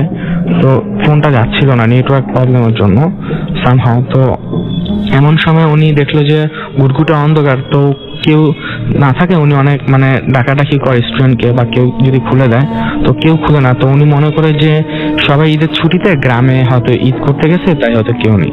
তো উনি যখন আর মানে আর সহ্য হয় না, তো উনি তখন মানে আজকে উনি ভাবতেছিল যে আজকে আর পড়াবো না। উনি যখন বাসার উদ্দেশ্যে রওনা দেবে, ঠিক তখনই পিছন থেকে ব্যাকসাইড থেকে কে যেন গেটটা খুলে দেয়। তো উনি গেটটা খুলে দেওয়ার সাথে সাথে উনি ভিতরে ঢুকে গেল। তো সিঁড়ি দিয়ে উঠলো, উনি ওনার মোবাইলটা ছিল, তো মোবাইলের ফ্ল্যাশলাইটটা অন করে হালকা আলোতে, মৃদু আলোতে উনি হাঁটা শুরু করলো সিঁড়ি দিয়ে। তো এক সময় ভাইয়া হাঁটতে হাঁটতে উনি আস্তে করে ফিল করলো যে ওনার পিছন থেকে আরেকজনের হাঁটার সাউন্ড। তো উনি মনে করলো যে যে আমাকে খুলে দিচ্ছে গেটটা হয়তো উনি হবে। তো উনিও কিছু মনে করলো না ভাইয়াটা, তো ভাইয়া হাঁটা শুরু করলো। তো সিঁড়ি দিয়ে উনি সিঁড়ি অতিক্রম করার পর ওনার কাছে মনে হলো যে সিঁড়িটা যেন পথটা মানে ফুরায় না, এই অবস্থা। তো উনি হাঁটতেছিল, তো পিছন থেকে যে ওনার সাউন্ডটা, পিছনের যে লোকটা ছিল বা যে খুলে দিচ্ছে ওই সাউন্ডটা আসতেছিল, মানে পিছন থেকে হাঁটতেছিল। তো একসময় হঠাৎ করে সাউন্ড অফ হয়ে যায় পিছনে। তো ভাইয়া মনে করে যে হয়তো উনি ওনার ফ্ল্যাটে ঢুকে গেছে। তো ভাইয়াও হাঁটতে থাকে সিঁড়ি দিয়ে। তো হাঁটতে হাঁটতে এমন সময় ভাইয়া হঠাৎ ফিল করে যে হঠাৎ করে নিজের শরীরে ফিল করে যে হঠাৎ করে বৃষ্টির একটা ফোঁটা ভাইয়ার শরীরে আসে লাগে। তো ভাইয়া দেখলো যে হঠাৎ করে ঠান্ডা একটা বাতাস তার শরীরে লাগে। উনি একটু অন্যরকম ফিল করলো। তো উনি হাঁটা শুরু করলো। হাঁটতে হাঁটতে উনি যখন বিজলি চমকালো, দেখলো যে বিজলি চমকালো, তো উনি দেখলো যে উনি আর যদি আর এক পা দেয় তাহলে 14 তলার ছাদ থেকে উনি নিচে পড়ে যাবে। তো এই অবস্থায় উনি আল্লাহকে স্মরণ করতে থাকে যে কি হচ্ছে ওনার সাথে। তো উনি তাড়াতাড়ি আল্লাহকে স্মরণ করতে করতে ওই ছাদ থেকে কোনো মতে বের হয় ওই স্টুডেন্টের, অনেক কষ্ট স্টুডেন্টের ফ্ল্যাটের বাসার সামনে আসে, নক করে। তো নক করার পর স্টুডেন্টের আম্মু দরজাটা খুলে দেয়। তো উনি সালাম দিয়ে কিচ্ছু না বলে ওই স্টুডেন্টের রুমে আসে। রুমে এসে উনি জিজ্ঞেস করে যে পড়তে বসো? হ্যাঁ। তারপর স্টুডেন্ট বললো যে ভাইয়া আপনি এত লেট হলো আপনার। তো বললো কিছু না বলে উনি বললো কি ঠিক আছে তুমি ভাইয়ার জন্য এক গ্লাস পানি নিয়ে আসো। তো ভাইয়া বসলো। এমন সময় দেখলো যে ভাইয়া অপোজিট ওই স্টুডেন্টের বাবা বসে আছে। তো উনি সালাম দিল। তো এক সময় উনি দেখলো যে ওই স্টুডেন্টের বাবা অনেক রাগী ভাবে ওনার দিকে তাকিয়ে আছে, অনেক বড় বড় চোখ করে লাল। তো উনি একটু ভয় পেলো। উনি ভয় পেয়ে উনি কিছু মনে করেন ওই স্টুডেন্ট যখন পানি নিয়ে আসলো উনি পানিটা খেলো। পানিটা খাওয়ার পর উনি দেখলো যে ওই স্টুডেন্টের বাবাটা নেই। তো তিনি ওই স্টুডেন্টকে বললো যে তোমার আব্বু কোথায় গেল? তো ওই স্টুডেন্ট হাসতে শুরু করলো। তো ভাইয়া বললো তুমি হাসতেছো কেন? তো ওই স্টুডেন্ট বললো কি বাবা আসবে কোথেকে, বাবা তো অফিসিয়ালি কাজে উনি ইয়াতে চলে গেছে, চিটাগাঙে চলে গেছে। ভাইয়া অনেক ভয় পেয়ে উনি কারো কিছু বলেন না। তো হঠাৎ করে ইলেকট্রিসিটি চলে আসে। ইলেকট্রিসিটি চলে আসার পর উনি জাস্ট ব্যাপারটা বোঝার জন্য আন্টিকে আবার বললো যে আন্টি কি হলো? আন্টি বললো যে ঠিকই, হ্যাঁ উনি অফিসিয়ালি কাজে 2 দিন জন্য চিটাগাং গেছে। তো ভাইয়া অনেক ভয় পায়। তো বললো যে ভাইয়া মাথা হঠাৎ করে পেইন শুরু হয়। তো ভাইয়া বললো যে ঠিক আছে আজকে আমি পড়াবো না, আজকে আমি বাসা চলে যাই, কালকে পড়াবো। তো এই বলে উনি সিঁড়ি থেকে নেমে কোনো মতো হলে চলে আসে। হলে চলে আসার পর উনি কাউকে কিছু না বলে উনি কোনো মতো ডিনারটা করে উনি বেডে চলে যায়। কতক্ষণ বেডে ছিল উনি জানে না। হঠাৎ করে যখন ঘুম ভাঙলো রাতে, তো দেখলো যে ওনার পানি খাওয়ার জন্য যখন উনি পানিটা নিবে, তো দেখলো যে দরজার ওই সাইডে একটা লাল পেরে একটা সাদা শাড়ি পরা একটা মেয়ে দাঁড়ায় আছে, তার চুলগুলো বাতাসে উঠতেছিল। তো ভাইয়া বললো কিছু ভয় পেলো, অদ্ভুত লাগলো। তো দেখলো যে মেয়েটা আস্তে আস্তে ভাইয়ার দিকে অগ্রসর হচ্ছে এবং একরকম অদ্ভুত একটা ভয়ঙ্কর হাসিতে ভাইয়ার দিকে অগ্রসর হচ্ছে। ভাইয়া অনেক চিৎকার করার পর ভাইয়া দেখলো যে মেয়েটা ভাইয়ার সামনে এসে ভাইয়ার গলায় হাত দিয়ে ভাইয়াকে চেপে ধরছে। তো ভাইয়া চিৎকার করতে থাকে। এরকম কতক্ষণ চিৎকার করেছিল ভাইয়া জানে না। যখন তার সেন্স ফিরলো তো দেখলো যে তিনি বেডে শুয়ে আছে, হলের সব সিনিয়র ভাইরা দাঁড়ায় আছে। তো বললো যে কি হলো? তো উনি সব ঘটনা বললো। তো ওনাকে ইমাম সাহেবের কাছে নিয়ে গেল। ইমাম সাহেব এইসব ঘটনা শুনে ওনাকে তাবিজ দিল। তাবিজ দেওয়ার পর বললো যে তুমি 5 ওয়াক্ত নামাজ জামাতের সাথে আদায় করবে, 1 ওয়াক্ত নামাজও তুমি মিস দিবা না। তো ভাই এই কথা শোনার পর ভাইয়া এখন থেকে 5 ওয়াক্ত নামাজ জামাতের সাথে আদায় করে। এবং ওই ঘটনাটা ভাইয়া এখনো যায় না। ভাইয়া মাঝে মধ্যে ওই ঘটনার শিকার হন এবং উনি ওই ঘটনাটা ফেসটা মাঝে মধ্যে দেখতে পান স্বপ্নে। এই ঘটনাই ছিল। আমি আমাদের হাইকোর্ট মাজার যেখানে ঢাকা, সেই দরবারে আমি গেছি খাজা শরফুদ্দিন রহমতুল্লাহ আলাই।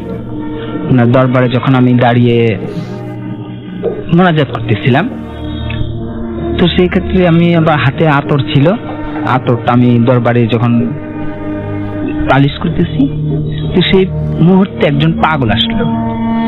পাগলটা এসে আমার হাতে আতরটা নেই দরবারের মধ্যে যে আমি আতরগুলো দিতেছিলাম, সেই আতরটা নিয়ে না তার শরীরের মধ্যে মাখতেছে।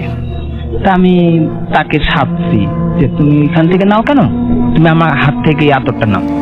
তা আমাকে একটু জোরে একটু ধমক দিলে, যা সর, তোর আতর আমি কেন নেব। তা আমি সরে গেছি। পরে যখন আমি বের হব দরবার থেকে মনোজাত শেষ করে, ও ইশারা আমাকে ডাকছে। ইশারা ডাকার পর আমি কাছে গেলাম, তো উনি ইশারায়, মুখ দিয়ে কোনো কথা বলে না, সব ইশারায়। তো ইশারা দিয়ে আমাকে বলতেছে যে 10টা টাকা দাও। আমি বলছি দিলাম 10 টাকা বের করে। তো উনি বলতেছে না, আমার কাছে না, তুমি দরবারের মধ্যেই ফেলো। তা আমি বলছি না, এটা আমি ফেলবো না, তুমি নিয়ে নিতে পারো। তো নেয় নেই। আবার যখন বের হবো, সে আবার ইশারায় আমাকে ডেকে, আবার সেই ইশারাই আমাকে বলতেছে 10 টাকা বের করো। সে 10 টাকা যখন তাকে দেওয়া হয়, সে নেয় না, বলি দরবারে ফেলো। তা আমি বলছি এটা আমি কখনোই পারবো না, আমি সেই দরবারে কখনো টাকা দিব না, তুমি যদি নাও আমি তোমাকে দিতে পারি। সে নেয় নেই, আমিও ফেলিনি। তো আমি চলে আসলাম। চলে আসার সময় আমার এলাকাতে যখন আসি, তো চায়ের দোকানে যখন বসলাম, চা খেলাম, তো আমি পকেটে হাত দিয়ে দেখি 2টা 500 টাকার নোট। আচ্ছা। আমার কাছে ছিল না, 500 টাকার 2টা নোট আমার কাছে ছিল না। তো আমি খুব ভয় পাইছি এটা, যে আমার পকেটের মধ্যে 2টা 500 টাকার নোট তো ছিল না, কারোর কাছে তো আমি টাকাও নেইও নি, কি করে আসলো। আমার সাথে যে লোক ছিল, সাথে আমরা খাওয়া দাওয়া করলাম, 7 টাকা খরচ করলাম। এরপর ছিল আমার কাছে 940 টাকা, ওই 1000 টাকা থেকে। তা আসরের নামাজ পড়ার পর আমি আবার মিলাদ পড়ি। মিলাদ পড়ার পর তাদেরকে নিয়ে 5-4 জন আমরা আবার বসি। এবারও যখন পকেটে হাত দিয়ে দেখি, সেই 2টা 500 টাকা নোট। আচ্ছা, 940 টাকা নাই না, ওই আবার 2টা 500 টাকা নোট। মানে এই টাকা খরচ করছেন কিন্তু খরচ হচ্ছে না, আবার আগের মতো হয়ে আবার যাচ্ছে। আগের মতো চলে আসছে। তা আমার ভিতরে খুব অবাক লাগলো, এটা কি আশ্চর্য। আমি টাকা 2টা ফেলে দিছি। আচ্ছা। এই টাকা 500 টাকা 2টা নোট আমি ফেলে দিলাম, যে না, এটা আমার পক্ষে সম্ভব না যে আমি খরচ করবো আবার আসবে, খরচ করবো আবার আসবে, না, আমি ফেলে দিলাম। তো যখন ফেলে দিছি, আমি 2-3 দিন আমাকে ওইখানে যাওয়া হয়নি হাইকোর্ট মাজারে। এরপর 2-3 দিন পর যখন হাইকোর্ট মাজারে ঢুকি, মেন ফলকে, মেন রাস্তায় যে দরজার গেটটা ছিল, সেই জায়গার মধ্যে ওই পাগলটাই দাঁড়িয়ে বলতেছে, কিরে তুই আসিস না কেন, তোকে তো 2-4 দিন ধরে দেখি না। তো বলছি হ্যাঁ, একটু ব্যস্ততার কারণে আসতে পারিনি, এই যে আসলাম। তো বলছি ঠিক আছে, যা ভিতরে যা। তো বলছি ঠিক আছে, আমি চাই তোমাকে দেখা দেবো, কেন আমাকে পাবি না, আমি চলে গেলাম। তোর সাথে ওই পাগলটার সাথে দেখা হয়েছিল। তো এই সবচেয়ে বড় জিনিস হইতেছে মন থেকে আল্লাহর কাছ থেকে, যে আমরা মন থেকে যদি আল্লাহর কাছ থেকে চাওয়া হয়, যে কেউ মারফতে আল্লাহ কিছু না কিছু সহযোগিতা মানুষ করে দেন। অবশ্যই সে যেই হোক, আল্লাহ একজনকে না একজনকে পাঠিয়ে দেন সাহায্যের জন্য, যে তার মারফতে সে পাবে। আল্লাহর কাছ থেকে মন থেকে চাওয়া হইলে দেওয়া হয়। ওকে, সো এর মধ্যে রিসেন্টলি কোনো ঘটনা কি আপনার সাথে? হ্যাঁ, ঘটনা হইতেছে, আমি যে শরীয়তপুর ছিলাম গত 2015-তে, 4.5 মাস তো শরীয়তপুর ছিলাম। তো আমাকে এবারও ডাকা হয়েছিল। এই ঘটনা খুব ইন্টারেস্টিং, খুবই ইন্টারেস্টিং। হ্যাঁ, যে আমাকে খুব করছে যে আসেন, সমস্যা কিরকম। আমি যখন ঘরটাতে ছিলাম, জিন ছাড়াতাম যে শরীয়তপুর গিয়ে, কারিগর বাড়ি শরীয়তপুর জেলার। তো যেই ঘরটা আমাকে থাকতে দেওয়া হয়েছিল, সেই ঘরটা তালা মারা ছিল, বন্ধ ছিল, তারা কেউ ব্যবহার করতো না। বলছে যে তুমি যখনই আসবা আমাদের এইখানে এই ঘর রুমটাতে তুমি উঠবা। তো ওদের একটা সমস্যা দেখা দিয়েছিল। আমি ওদেরকে বলছিলাম যে 15 দিনের মধ্যে আবার দেখা করব, কিন্তু হয়নি। 6-7 মাস পরে গেছি। তো ওরা দেখতো যে রাত্রে বেলায় ঘর কিন্তু অন্ধকার রাত্রে, কিন্তু ওরা দেখতো যে খুব আলো জ্বলতেছে, একটা মোমবাতির মতো আলো, এবং কথা বলতেছে, খেলাধুলা করতেছে, মানুষের মতোই সবকিছু আবার চলতেছে। তো ওরা বলতেছে যে ঘর তো তালা দেওয়া, ঘর তো বন্ধ, মাইনুদ্দিন চলে যাওয়ার পর তো আমরা এটা খুলি নেই, এর ভিতরে আলো কি করে জ্বলে এবং কি করে শব্দ হয়। তো আমাকে ফোন করার পর আমি বলছি দেখেন, এটা বন্ধ না রেখে আপনারা বসবাস করেন, যে কেউ লোক থাকেন, যেহেতু এখানে কিছু কাজ আমরা করেছিলাম, জিনের আসা যাওয়া, লোক থাকলে খুব ভালো হয়, আপনি এখানে একজন লোক থাকার ব্যবস্থা করে দেন। তো ওদের যখন একটা লোক থাকলো, ও আবার যখন ঘরে প্রবেশ করছে কিছু ছোট ছোট পাথর দেখতে পাইছে এবং মার্বেল, তারপরে কিছু খেলাধুলার মতোই কিছু পাওয়া যায়। তো ওইখানে রাত্রেবেলায় ও যখন মশার কয়েল জ্বালিয়ে ঘুমাইতেছিল, ও দেখছে যে 5 থেকে 7 জন ছোট ছোট ছেলে, প্রায় 5-7 জন ছোট ছোট ছেলে এসে, তাদের শরীরে কোনো কাপড় নেই, একেবারে বস্ত্রহীন, ওরা এসে মশার কয়েলটা নিভিয়ে দিল এবং তাকে যে সেই জায়গাটার মধ্যে ঘুমাতে দেবে না, বারবার বলতেছে তুমি এখান থেকে বের হয়ে যাও, আমরা খেলাধুলা করব। ওনাকে যখন এই জিনিসটা দেখাইতেছি, উনি খুব ভয়ে সেদিন একটা চিৎকার করে পড়ে যায়। এরপর ওই ঘরটা যখন পরিষ্কার করা হয়, যে ছোট ছোট পাথর ছিল, মার্বেল ছিল, এই যে আসে খেলতো, ওইগুলো পরিষ্কার করাতে ওকে খুব খুব সমস্যা করেছে, যার নাম গিয়াসউদ্দিন ভাইয়াকে খুব ভাবে অশান্তি, মানে তাকে কষ্ট দিছে, তাকে সেই রুমটাতে থাকতেও দেওয়া হয় নাই, খুব বিরক্ত করতো। তো এবার আমাকে যখন ডাকানো হইলো, আমি যখন গেছি তাকে বসালাম ওই ঘরটাতেই, আমি যে বসেন কোথায় কি আমি দেখি। যখন বসালাম তখন আমাকে বলতেছে, উপস্থিত করাইছি, বলতেছে আমাদের খেলনা, আমি যাই জিনিসগুলো নিয়ে খেলতাম আমরা, এইগুলো কেন ফেলে দিল, আর ও এই ঘরটাতে কেন সে ঘুমাবে, এই ঘরটা তো ওর না, ও কেন এখানে ঘুমাতে আসবে, আর আমাদের খেলনা কেন ফেলে দিল, আমরা তো খেলতাম, ছোট ছোট জিনগুলো ছিল। পুরো ওকে বলছি যে এখন কি করা যায়, ফেলে দিচ্ছে আবার আনতে হবে, কারণ না এটা আনতে হবে না, ওকে আমরা শাস্তি একটাই দেব। আমাদের ওই কারিগর বাড়ির কাছেই একটা কবরস্থান ছিল, বলছে যে ও সারা রাত ওই কবরস্থানের মধ্যে ওকে শুয়ে রাখতে হবে, যদি সারা রাত শুয়ে রাখো তাহলে আমরা ওকে মাফ করে দিতে পারি। পরবর্তী আমিও ছিলাম সাথে, পুরো সারা রাত এই শীতটার মধ্যে কি মাটির মধ্যে শুয়েছিল। আচ্ছা, এখন আলহামদুলিল্লাহ ভালো আছে, কিন্তু ওই রুমটাতে কাউকে প্রবেশ করতে না বলছে, যে রুমটাতে কেউ যেন প্রবেশ না করে, আমরা এখানে খেলবো, আমরা থাকবো। ওকে।